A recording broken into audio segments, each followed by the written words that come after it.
Welcome back, everybody, to 3 Point Lines here on the Parlay. I'm your host, Luca Rosano, alongside my co host, Noor Zainab, and we are back ready to make our picks for this Tuesday evening. Coming into tonight's slate of games, I'm at 54%. I went 4 of 7 last night. As for Noor, how did you do last night? Like 2 of 7, maybe? I'm at a 51%. What's going on, Luca? Honestly, if you want your bets and if you want to make some really nice basement dwelling money, listen to Luca. He knows what he's talking about when it comes to all these low tier teams. And that's honestly where I got hit the hardest last night. Yeah, that Raptors game was rough for you, I gotta say. -4, they ended up winning by what, 30 plus points? That was the bet of the night. So we'll see if Noor is going with the Raptors tonight or not. Before we get into that game, though, we're actually gonna start with another basement dwelling game, and that is the Pistons taking on the Wizards as the Wizards open up as 3.5 point favorites.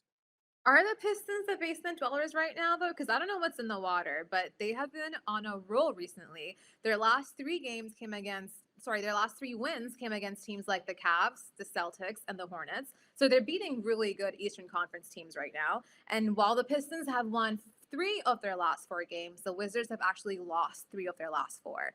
They've given up defensively. They're allowing other teams to score more than 117 points per game, and they're going against a Pistons team that's beating playoff teams. So it's not really an easy task tonight for them to have this spread right now and this favored right now.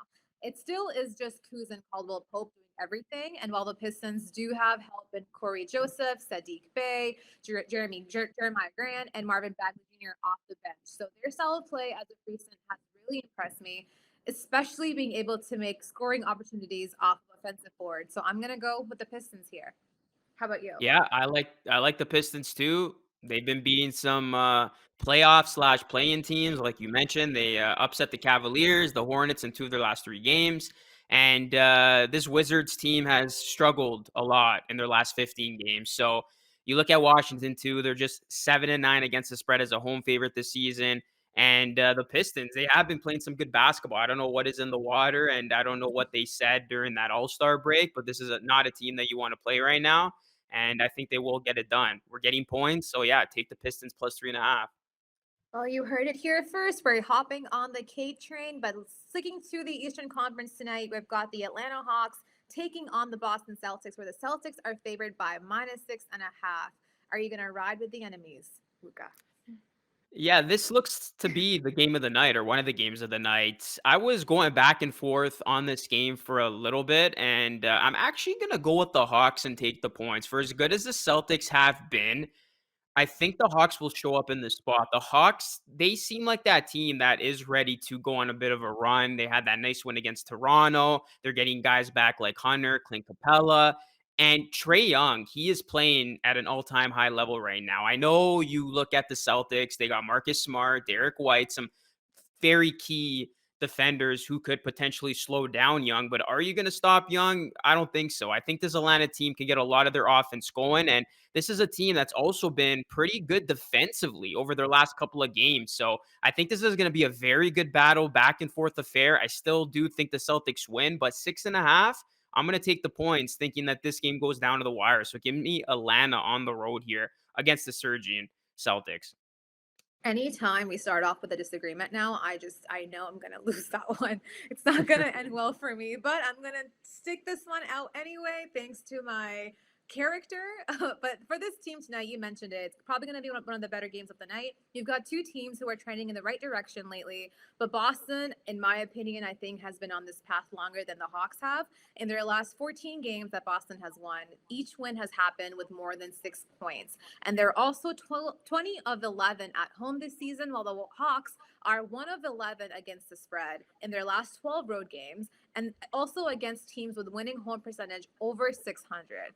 Now, the Celtics did lose to the Pacers in really horrible fashion, but Trey Young will also be a force to be reckoned with tonight. You mentioned it yourself, but Boston's team defense is ninth in the league for a reason. They're a really good defensive team, and they're really great at getting stops. And that should make life difficult for Trey and anyone else who wants to have a shot tonight. And Hawks will still be without John Collins, John Collins, and now they also won't have Lou Williams. So they're already down offensive weapons against a good Boston team that can also defend really, really well.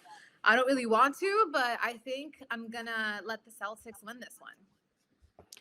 Wow. All right. So Noor is siding with the enemy for that one. Let's see though if she's going to do the same thing she did last night or change her mind. And I'm talking about the next game here. We got a rematch of last night. It is the home and home. The Raptors are back at Scotiabank Arena. The crowd is going to be rocking. They're back in capacity. Raptors, though, big number here, Nor. 8.5 point favorites. Are you riding that or are you going with the Nets again? I think if I don't ride with it tonight, I might have be kicked out of Toronto. There's no one's gonna want to have me in the city anymore. And last night was insane. It was nuts. You got to see Scotty and Malachi in prime form, and that was my one of my biggest debacles. I think with Nick Nurse, where it was like, yes, you want to have the right players on the court at the right time, but if you're not giving these young guys their reps, how are they supposed to develop into anything? And him not being able to give Malachi those reps because he hadn't been playing at all the past couple of months. But for him to come out to start to actually have a night for himself against a really good Nets team, I think that can only bode well for his confidence, right? The question for tonight is, do we think the bench can produce that again? And Fred Yeah. is still day to day while OG is still out, but the Raptors showed that even despite that and giving Pascal and Gary Trent a night off on the floor, the bench killed it. Typically, Yeah. after a big win, the Raptors tend to ride the momentum, and that's why I think they've been able to go on streaks in the past more than a couple other teams. And you mentioned it, they'll be at home for this one. They're going to have the fans back for this one game finally, and this should only add incentives to another win tonight. So I'm going to be a homer. I think I saw magic yesterday and some wizardry, and the Raptors should make this even more magical tonight with the fans back. So give me the Raptors. What about you? Yeah, I agree. The Raptors, they were phenomenal last night, and Pascal Siakam didn't even play well. So imagine if they do get production from him, how are they going to look? They don't need Fred in this one. They're not going to have OG, and they're still gonna, I think, easily beat a Nets team that their offense looks like a mess right now without their superstars. This is a Brooklyn team. We're all talking about when is the Ben Simmons, the KDs, the Kyries all going to be back together. I mean, time's ticking. The season is winding down, and the Nets are trying to get out of that 8 spot. And if the Raptors can get another big win here, they can separate themselves even more between themselves and the Nets. And I think this is another must win for the Raptors. You're going to be at home. You're going to have the crowd rocking. You're going to be the favorites.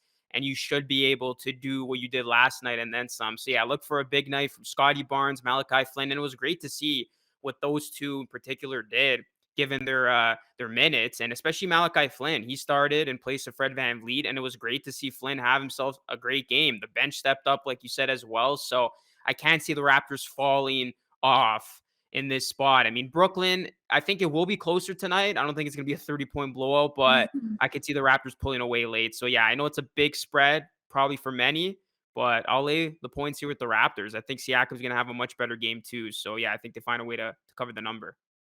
Yeah, you said it all for me. Now let's move on to the Western Conference, where we've got the Golden State Warriors taking on the Minnesota Timberwolves, where the Warriors are favored by -1.5. Yeah, so this is gonna be an interesting game. The Warriors they've fallen back a little bit lately. They're 1-7-1 against the spread in their last nine, and what they blew a 19-point lead with 10 minutes left against the Mavericks. That was a horrible collapse. And this is a team that could find themselves in third place with the way that the Memphis Grizzlies are surging just behind them. But I am going to back the Warriors here. Why? Because the Timberwolves have not been a good back to back team. This is a team that they've shown that they came off of a nice win. And when they did beat the surging Grizzlies, and then they got blown out by the Sixers on Friday. I just think this is going to be a situation where the Warriors are going to get Minnesota on that second night of a back to back, which has not been good timing for them, and they will be able to take advantage of that. So I know the Warriors have been struggling lately, but I think they're going to step up to the occasion, knowing that this is a big game with the Grizzlies right on their tail. Expect Stephen Curry and company to come away with the win, and I don't think there'll be another collapse like there was last game. So give me the dubs. Yeah, I think the spread makes this pretty easy too, because now you don't really have to think about who's going to win by how much. It's pretty much just who's going to come out and win this game.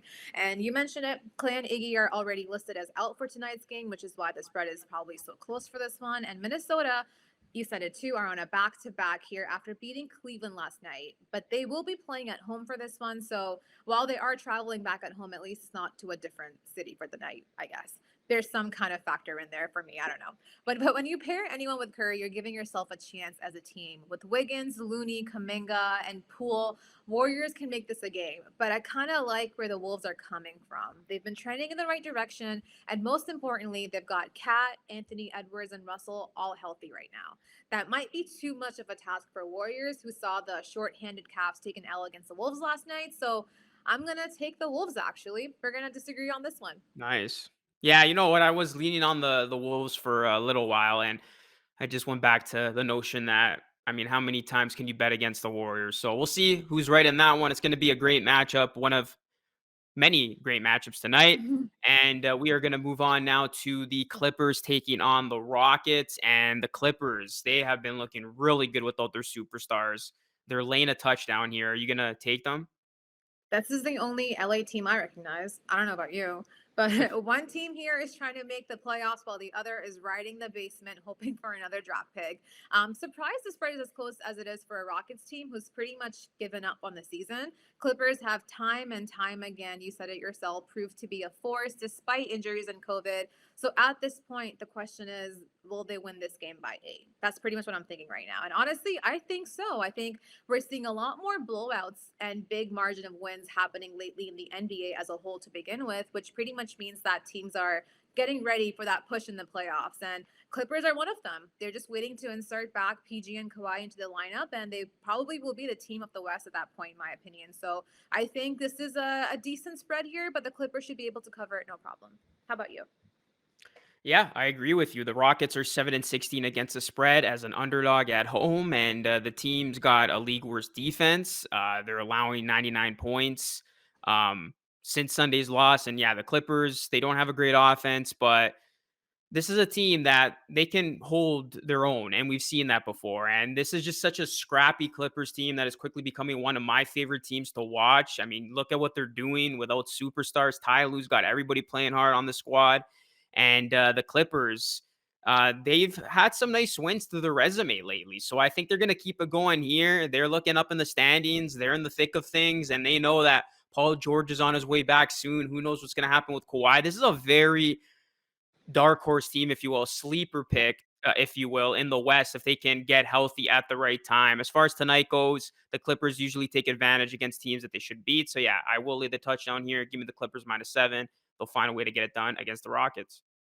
Speaking of teams that are giving up right now, we've got the Lakers taking on the Mavericks tonight, where the Mavericks are favored by -5.5. Luca, who are you riding DJ Augustine's going to be the savior, right? For the Lakers. with? The Lakers just picked him up last night as they waived, who was it, Jordan. So, yeah, the Lakers are a mess right now. I don't think anybody can save this season. Anthony Davis is still weeks away. LeBron James is actually questionable for tonight. So, if he doesn't play, then I really like the Mavericks. But even if he does play, I'm going with the Mavericks -5.5. The Mavericks are another fun team to watch in the West. They have turned their season around. They're coming off a nice win against the Warriors, comeback win. And the Lakers, they just flat out stink. They're 26-33-1 against the spread and just 13-20 at home.